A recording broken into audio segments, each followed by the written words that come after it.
Welcome back, everyone, on this Sunday morning. Thanks for keeping it here with your News 2 crew. Temperatures, as always, in July. Yeah, mild and muggy 70s now across the board. We were at 68 out in Wilkes County. Now we've come up a couple ticks to 70 on the dot there in Wilkesboro. Good morning into Randolph County, 70 in Asheboro. Yeah, mid-70s into Forsyth. Nice to always have that weather sensor back after it was down for about 3 months. Again, out in Winston-Salem. Looking into our satellite and radar, dealing with the overcast skies. And I really do think the clouds stick around throughout much of the day. Also tracking some showers in the high country, moving into the foothills, namely into Wilkes and Allegheny County. We'll see if this line holds together. Again, bringing a little bit of wind and some light rain. That's really about it this morning. Overall, the main storm threat that it really doesn't build in until later this afternoon, especially overnight, though, into early Monday morning.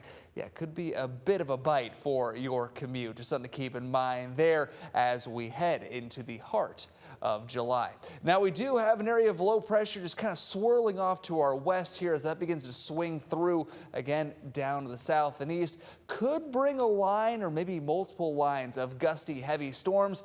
A level 2 out of 5 risk has been posted for much of the Carolinas. I think this is a little bit of overkill, especially considering how cloudy we're going to be today. Remember, these storms, they want a lot of heat and humidity. And the thing is, we've been hanging around 90 for 12 straight days, at or above 90. That's the longest such streak since 2019. That's 7 years ago, by the way.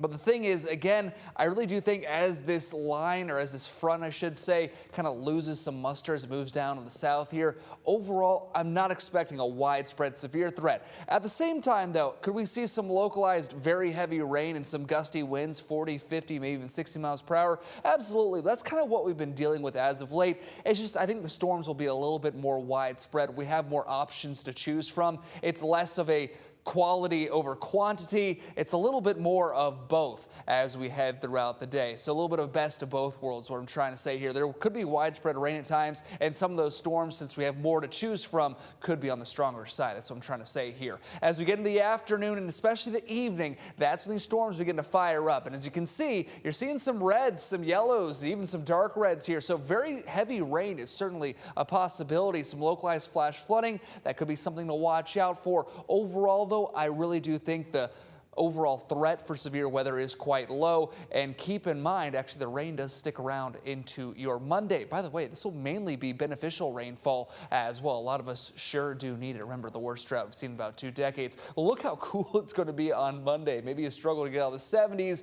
before summer comes roaring back by the end of the week.